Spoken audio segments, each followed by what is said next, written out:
নমস্কাৰ মেথমেটিক কোচিংলৈ তোমালোকক স্বাগতম জনাইছো। আজি আমি ক্লাছ 9ৰ অনুশীলনী 1.3ৰ 1 নম্বৰ প্ৰশ্নটো সমাধান কৰিম।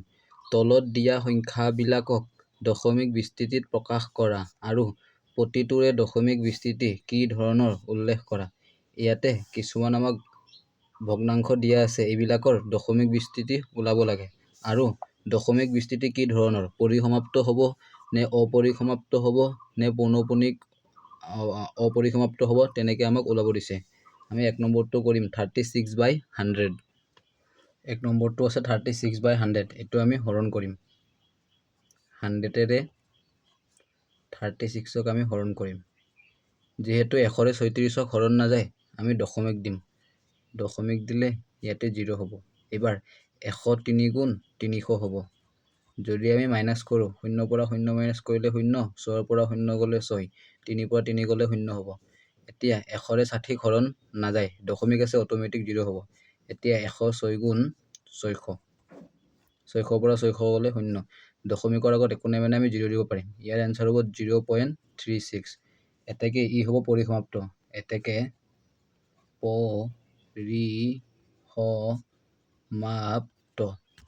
পৰিসমাপ্ত হ'ব। এতিয়া আমি 2 নম্বৰটো কৰোঁ।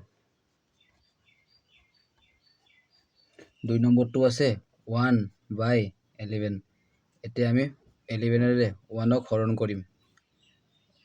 11ৰে যিহেতু 1ক হৰণ নাযায়, দশমিক দিলে 0, 10, 11ৰে 10ক হৰণ নাযায়, আৰু এটা 0 দিলে আৰু এটা 0, 11 9 গুণ 99। যদি আমি মাইনাস কৰোঁ, 10 1 ধাৰ কৰিলে 10 হ'ব, 10ৰ পৰা 9 গ'লে 1, ইয়াতে 9 থাকিব, 9ৰ পৰা 9 গ'লে ইয়াতে হ'ব 0। যেহেতু ইয়াতে 10 আছিল, 1 ধাৰ কৰোঁতে ইয়াতে 10 হৈছিল, ইয়াতে 9 থাকিব, 9ৰ পৰা 9 গ'লে 0, আগত 0 নিলিখে। এতিয়া 11ৰে 1ক হৰণ নাযায়, দশমিক আছে আৰু এটা 0, 11ৰে 10ক হৰণ নাযায়, ইয়াতে 0 দিলে ইয়াত আৰু এটা 0 হ'ব। আকৌ এবাৰ 11 9 গুণ 99। যদি আমি মাইনাস কৰোঁ, 10ৰ পৰা 1 ধাৰ কৰিলে 10, 10ৰ পৰা 9 গ'লে 1, 9ৰ পৰা 9 গ'লে 0, ইয়াতে 1 থাকিব, 11ৰে 1ক হৰণ নাযায়, দশমিক আছে, অটোমেটিক 0 হ'ব। আকৌ 11 0 গুণ 0 হ'ব। আকৌ 11 9 গুণ 99। এনেকে ওলাই থাকিব, ডট ডট এনেকে ওলাই গৈ থাকিব। পইণ্টৰ আগত একো নাই মানে আমি 0 দিম। ইয়াৰ এনসাৰ হ'ব 0.090909 ডট ডট ডট। আৰু ইয়াতে যিহেতু 090909 বাৰে বাৰে ওলাই আছে, সেইকাৰণে হ'ব 0.9 বাৰ। এতেকে ই হ'ব অপৰিসমাপ্ত আৰু পৌনঃপুনিক।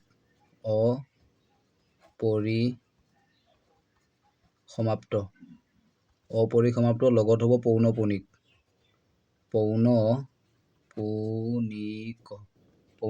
অপৰিসমাপ্ত হ'ব লগত পৌনঃপুনিক হ'ব। 3 নম্বৰটো আছে 4 হোল নাম্বাৰ 1/8। এতিয়া এইটো যদি আমি ভগ্নাংশত লিখো, তলত 8 আছে, 8 হ'ব। 8 4 গুণ 32 যোগ ওপৰত 1 আছে, 1 হ'ব। 32ৰ লগত 1 যোগ কৰিলে হ'ব 33/8। এতিয়া আমি হৰণ কৰিম। 33ক 8ৰে হৰণ কৰিম। 8 4 গুণ 32, 3 পৰা 2 গ'লে 1, 3 পৰা 3 গ'লে 0, 8ৰে 1ক হৰণ নাযায়, দশমিক দিলে 0, 8 এগুণ 8, 10ৰ পৰা 8 গ'লে 2, দশমিক আছে, অটোমেটিক 0 হ'ব। 8 2 গুণ 16। যদি মাইনাস কৰোঁ, 1 ধাৰ কৰিলে 10, 10ৰ পৰা 6 গ'লে 4, 1ৰ পৰা 1 গ'লে 0, 4ক হৰণ নাযায়, দশমিক আছে, অটোমেটিক 0 হ'ব। 8 5 গুণ 40। ইয়াৰ এনসাৰ হ'ব 4.125। এতেকে পৰিসমাপ্ত।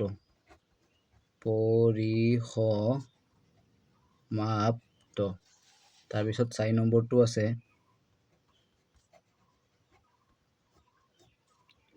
3/13। এবাৰ 13ৰে আমি 3ক হৰণ কৰিম।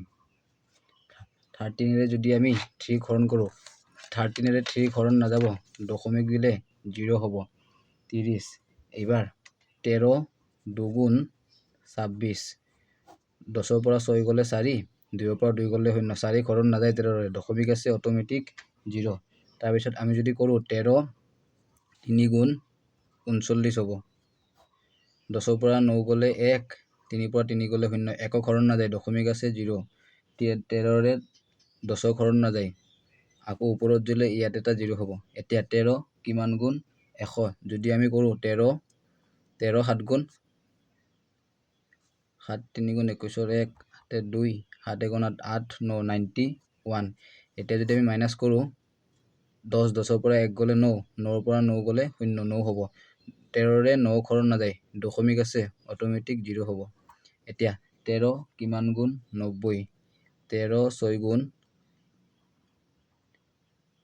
78 13 6 গুণ 78 এতিয়া যদি আমি মাইনাছ কৰোঁ 10ৰ পৰা 8 গ'লে 2 8ৰ পৰা 1 ধাৰ কৰিলে 8 থাকিব 8ৰ পৰা 7 গ'লে 1 12 13ৰে 12 খৰণ নাযায় দশমিক আছে অট'মেটিক 0 হ'ব এতিয়া যদি আমি কৰোঁ 13 120 13 কিমান গুণ 120 13 9 গুণ 9 3 গুণ 27ৰ 7 7 2 9 গুণ 9 10 11 117 হ'ব মাইনাছ কৰিলে 10 10ৰ পৰা 7 গ'লে 3 3 হ'ব 13ৰে 3 খৰণ নাযায় ইয়াতে 1 আছে 1 ধাৰ কৰিলে 1 থাকিব 1ৰ পৰা 1 গ'লে 0 1ৰ পৰা 1 গ'লে 0 এতিয়া 13ৰে 3 ঘৰৰ নাযায় দশমিক আছে 0 হ'ব এনেকৈ ওলাই গৈ থাকিব এইটো ডট ডট হ'ব আৰু পইণ্টৰ আগত একো নাই মানে আমি 0 দিলোঁ ইয়াৰ এনসাৰ লিখিম 0.23076 ডট ডট ডট যেহেতু ডট ডট আছে ডট ডট থাকিলে হ'ব এটাকে অপৰিসমাপ্ত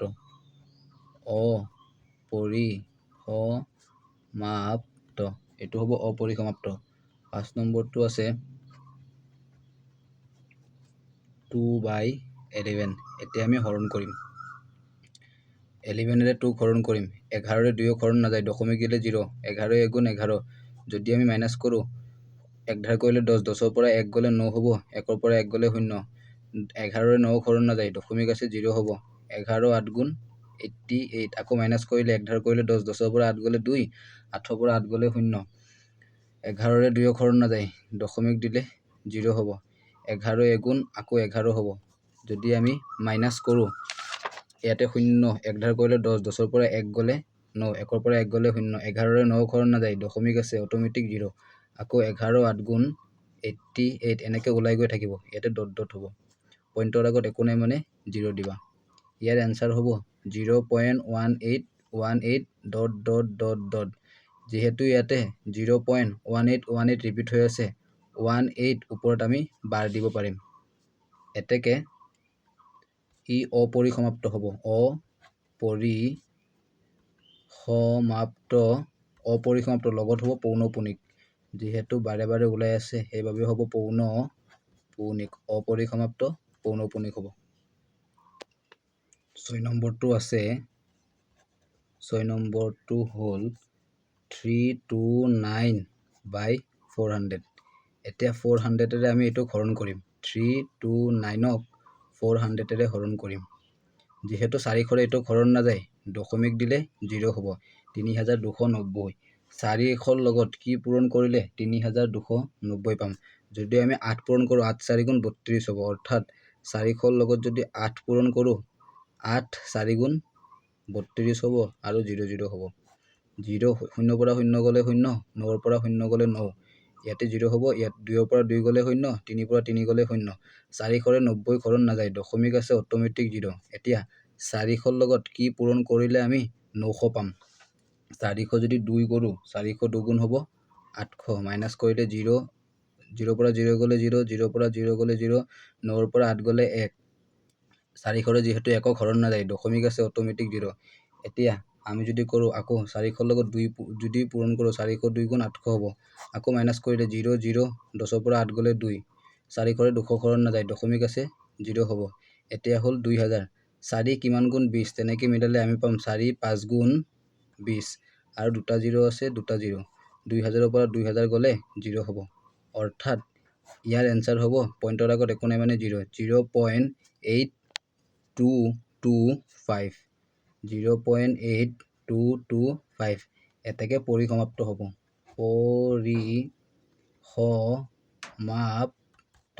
পৰিসমাপ্ত 2 নম্বৰ প্ৰশ্নটোত আছে তোমালোকে জানা যে 1/7 ইকুৱেল 0.142857 বাৰ দীঘলীয়া হৰণ নকৰাকৈ 2/7 3/7 4/7 5/7 6/7ৰ দশমিক বিস্তৃতি কি হ'ব ধাৰণা কৰিব পাৰিবানে যদি পাৰিবা কেনেকৈ ইংগিত 1.7ৰ মান উলিয়াওঁতে পোৱা ভাগশেষবোৰ লক্ষ্য কৰা ইয়াতে আমাক দিয়া আছে 1/7 মান 0.142857 বাৰ আৰু আমাক দীঘলীয়া হৰণ নকৰাকৈ 2/7, 3/7, 4/7, 5/7 আৰু 6/7 মান আমাক উলিয়াব দিছে।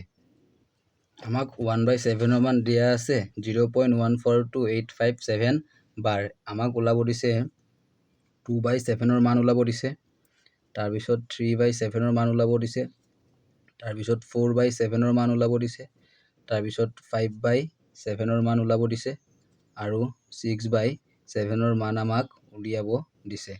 এতিয়া আচলতে আমি 7ৰে 2ক হৰণ কৰোঁ, কিন্তু ইয়াত আমাক প্ৰশ্নত কৈছে দীঘলীয়া হৰণ নকৰাকৈ ডাইৰেক্ট কৰিব লাগিব। 1/7 মান দিয়া আছে 0.142857। ইয়াৰ লগত যদি আমি 2 পূৰণ কৰোঁ ইয়াৰ মানটো ওলাই যাব। ইয়াত আমি এনেকৈ লিখিম 2 × 0.142857 বাৰ। এতিয়া 2ৰ লগত এইখিনি পূৰণ কৰিম 0.142857 বাৰ। ইয়াৰ লগত আমি 2 পূৰণ কৰিম 2 7 গুণ 14 4 হাতে 1, 2 5 গুণ 10 1 11 1 হাতে 1, 2 8 গুণ 16 1 17 7 হাতে 1, 2 2 গুণ 4 1 5, 2 4 গুণ 8, 2 1 গুণ 2, আকৌ 2 0 গুণ 0, দশমিক আছে দশমিক। ইয়াৰ এনচাৰ হ'ব 0.285714 বাৰ। পূৰণখিনি ছাইডত কৰি ল'বা।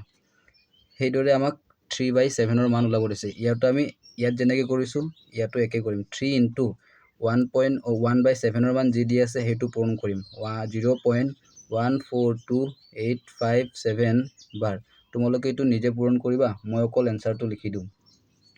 3ৰ লগত এইখিনি পূৰণ কৰিলে 3 7 গুণ 21 1 হাতে 2 তেনেকুৱা হ'ব। মই ডাইৰেক্ট এনচাৰটো লিখি দিওঁ। ইয়াৰ এনচাৰ হ'ব 0.428571 বাৰ।